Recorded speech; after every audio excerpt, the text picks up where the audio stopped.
Bienvenida a esta exploración de hoy. Nos vamos a adentrar en unos fragmentos de una narración que se titula De pronto oigo la voz del agua.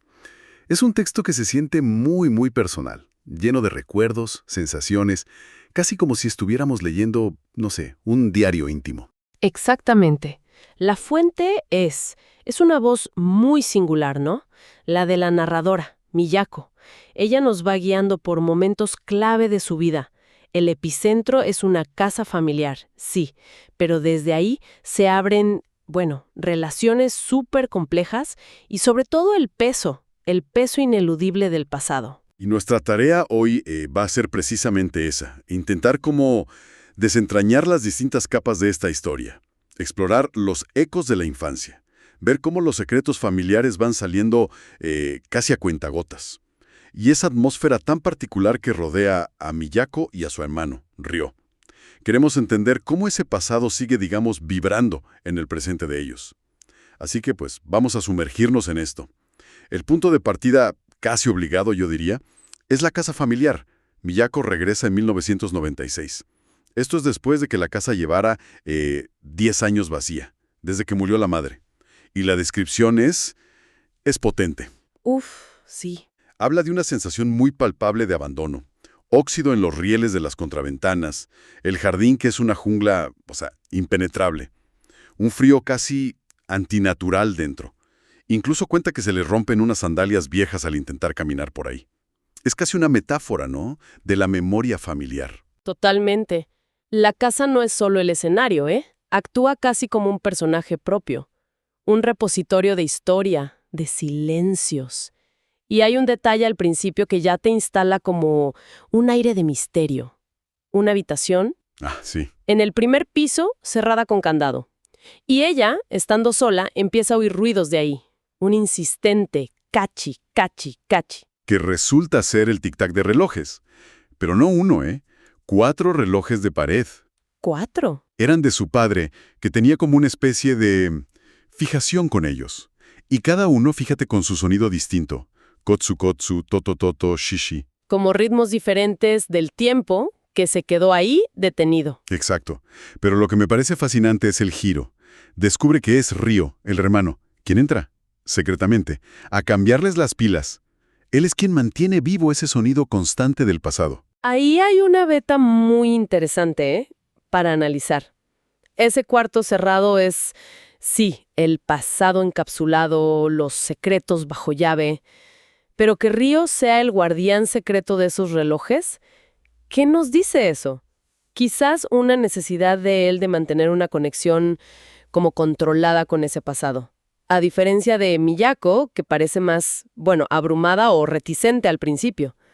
Y los distintos sonidos, kotsu-kotsu, to-to-to, shishi, podrían simbolizar las diferentes formas de ver el tiempo, la memoria dentro de la familia. O incluso, no sé, las voces silenciadas de los que ya no están. Es una idea muy potente, sí. Y toda la casa parece respirar esas presencias. Miyako siente como los fantasmas de ellos tres, ¿no? Ella, Ryo y su amiga Naoko, jugando de niños. El propio deterioro físico, como decías, el suelo de madera combado, que cruje, las puertas que ya no cierran bien. Que no encajan. Claro. Parece un reflejo físico no solo del tiempo, sino de las tensiones no dichas, de las verdades torcidas que guardó esa familia. Y la forma en que Miyako empieza a limpiar la casa cuando vuelve también es muy simbólica. No es solo ordenar, es como un acto de confrontación activa con todos esos vestigios del pasado. Sí. Tira cosas oxidadas, rotas, abre botellas, cucharas, cuencos. Describe la cocina como un lugar que había perdido su alma. Pero, y esto es significativo, decide conservar algunas cosas. Un juego de cajas de bento antiguas, una tetera Silva. Es como si estuviera curando el archivo familiar, ¿sabes? Decidiendo qué narrativas conservar y cuáles, dejar ir. Es una imagen muy poderosa esa, la de curar el archivo familiar. Porque la memoria, claro, como la casa, necesita ese tipo de intervención para poder habitarla de nuevo.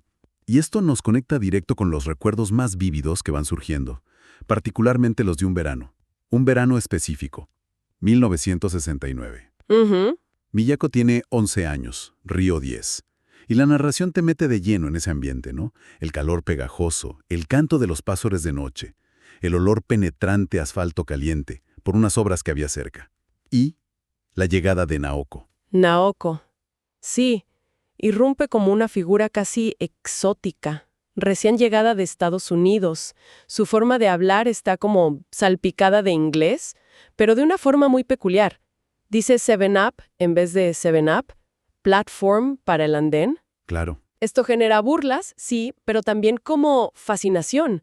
Me llama la atención ese detalle de que solo Ryo consigue entenderla, entender su forma particular de pedir un 7-Up en la tienda. Ya establece una dinámica temprana entre ellos tres. Sí. Jugaban juntos, pero Miyako percibe a Nahoko como alguien que estaba a menudo ausente, como en otro plano. Y ya se empiezan a sentir tensiones, por debajo. Hay un momento muy revelador. Ryo demuestra ser bueno en todo, corriendo, pintando, sacando buenas notas. Y Nahoko comenta, con una ironía que Miyako capta al vuelo, debe de ser estupendo ser el mejor en todo. Uf. Y Ryo repite la frase, como saboreándola, y eso provoca una punzada de rabia en Miyako. Celos, admiración, una mezcla ahí muy compleja. Absolutamente. Esa dinámica triangular se ve más a fondo en otro incidente. Ryo va solo a casa de Nahoko a ver su supuesta televisión de 13 canales. Increíble para la época. Claro. Y resulta que era verdad. Mientras, Miyako lo espera sintiendo un vacío, una extrañeza profunda mientras ve un atardecer. Raro. No solo le espera, es la sensación de quedarse afuera, ¿no? De que algo está cambiando en su pequeño mundo. Se empiezan a dibujar alianzas, rivalidades, sutiles, pero intensas. Y dentro de esa infancia, hay una escena que a mí me impactó mucho por su fisicalidad, su carga emocional, una tormenta de granizo. De repente, Ah, sí, muy potente. Miyako, de forma totalmente instintiva, protege el cuerpo pequeño de Ryo con el suyo. Sintiendo su calor, su olor a leche, qué descripción tan sensorial, aguanta los golpes del hielo hasta que llega la madre. Es una imagen de protección casi animal, diría. Un vínculo físico muy primario entre ellos. Ese vínculo físico tan intenso es sin duda uno de los hilos conductores de toda la narración. Y va a reaparecer más adelante de formas, mucho más complejas. Y transgresaras. Pero antes de llegar a eso, creo que es fundamental detenernos en la figura de la madre. Es. Omnipresente. Incluso, o quizás especialmente, después de muerta. Sí, totalmente. La madre proyecta una sombra larguísima sobre toda la historia. Fallece en 1986, pero Miyako no deja de soñar con ella. En uno de esos sueños, la madre, vestida con una yukata, esa bata tradicional japonesa, la advierte sobre vivir con Ryo. Le pregunta, con una sonrisa que a Miyako le parece inquietante, si es buena idea. Y por debajo está esa pregunta que Miyako lamenta no haberle hecho nunca en vida. ¿Por qué vivías con papá? Una pregunta que encierra, el núcleo del misterio familiar. La personalidad de la madre que se va dibujando es fascinante. Llena de aristas. Por un lado, atractiva. Ryo dice que gusta mucho a los hombres. Por otro, de una franqueza que roza la crudeza. Miyako recuerda cómo le dijo que, de bebé, era tan débil que un simple pinchazo habría bastado para acabar contigo. Imagínate. ¡Qué fuerte! Y enfrenta la muerte con una mezcla de resignación, me parece que no queda más remedio, pero también de apego a la vida. Detestaba los hospitales por ser demasiado blancos, demasiado asépticos para su vitalidad. Y aunque dice que no le gusta hablar del pasado, cuenta historias que revelan mucho, como esa anécdota de Sekia, una antigua criada, y su trampa para chinches. Parece tener una relación como ambivalente con su propia historia, ¿no? Sí. Su enfermedad, el cáncer y su muerte se narran con una claridad dolorosa. El diagnóstico, su negativa inicial a saber la verdad. Cómo elige pasar sus últimos días en casa. Lúcida, aceptando el final pero sin perder su esencia. La descripción del funeral, la reacción contenida del padre. Todo es muy elocuente. Es una figura de una fuerza y una complejidad enormes. Enorme. Y su relación con los demás, llena de matices. Por ejemplo, se revela que esos regalos extraños que traía Takeji, el amigo de la familia, Ah, sí. en realidad eran para ella, no para los niños. Su relación con el padre, que luego descubrimos que es su hermano, es el eje, ¿no?, sobre el que gira el gran secreto familiar. Y esa frase terrible y reveladora sobre la crianza, que consideraba una penitencia asumida con cierto grado de irresponsabilidad. Nos da una clave sobre su visión del mundo. Y es justo aquí donde la estructura familiar, que parecía más o menos convencional, a pesar de las rarezas, empieza a desmoronarse, con revelaciones impactantes. La primera bomba la suelta Takeji, ese amigo, el pretendiente rechazado. Reúne a Miyako y Ryo, ya adolescentes, para decirles algo. Bueno, inconcebible. Sus padres no son marido y mujer, son hermanos. La reacción que describe Miyako es de pura incredulidad, como si las palabras no tuvieran sentido, ¿no? Luego viene la búsqueda de pruebas, la confirmación en los viejos álbumes de fotos, donde el padre está sospechosamente ausente en las fotos de la infancia temprana. Claro. Lo que me parece psicológicamente muy interesante es la conclusión a la que llegan los hermanos, que este secreto monumental se mantuvo oculto no por un plan deliberado, sino por pura dejadez, por inercia. Es increíble. ¿Qué dice eso sobre la comunicación o la falta de ella en esa familia? Sobre la capacidad de normalizar lo impensable. Es desconcertante esa idea, la de la dejadez. Como si la verdad fuera demasiado incómoda, demasiado complicada de abordar, y simplemente se dejó estar. Pero la historia no termina ahí. Años más tarde, Takeji vuelve a llamarlos. Otra vez Takeji. Sí. Esta vez es una cena formal, en un restaurante elegante, un escenario casi teatral para la siguiente revelación. Él, Takeji, es su padre biológico. Un segundo golpe. Aún más demoledor, diría yo. Ryo confiesa que él ya sospechaba algo, lo cual añade otra capa a su personaje, ¿no? Quizás más observador, más intuitivo de lo que parecía. Cierto. Miyako, en cambio, queda totalmente impactada. Takeji les cuenta que la madre se negó rotundamente a casarse con él. Prefirió mantener esa estructura familiar insólita con su hermano. La conversación que tienen Miyako y Ryo en el taxi volviendo a casa es crucial. Reflexionan sobre la imposibilidad de tener certeza sobre la paternidad. Solo podemos estar seguros de nuestra madre, dice Ryo, una frase cargadísima de significado. Y observan su propia falta de parecido físico con Takeji. Esto abre interrogantes enormes sobre la identidad, sobre qué es realmente una familia. ¿Son los lazos de sangre? ¿La convivencia? ¿Los secretos compartidos? ¿El afecto? La narración, claro, no da respuestas fáciles. Y por si la estructura familiar no fuera ya suficientemente compleja, se insinúa un último secreto, que parece confirmarse a través de sueños de Miyako y relatos posteriores del padre, la verdadera madre de su madre, o sea, la abuela materna de ellos.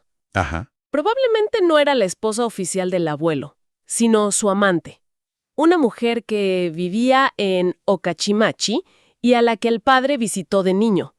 Es como descubrir una muñeca rusa de secretos familiares. Exacto. Cada revelación destapa otra capa. Muestra una fragilidad y una complejidad en los orígenes mucho mayor de lo que uno se imaginaba al principio. Y todo esto nos lleva inevitablemente al núcleo emocional de la historia, la relación entre Miyako y Ryo. Sin duda, es el corazón palpitante de esta narración. Su vínculo atraviesa fases muy distintas.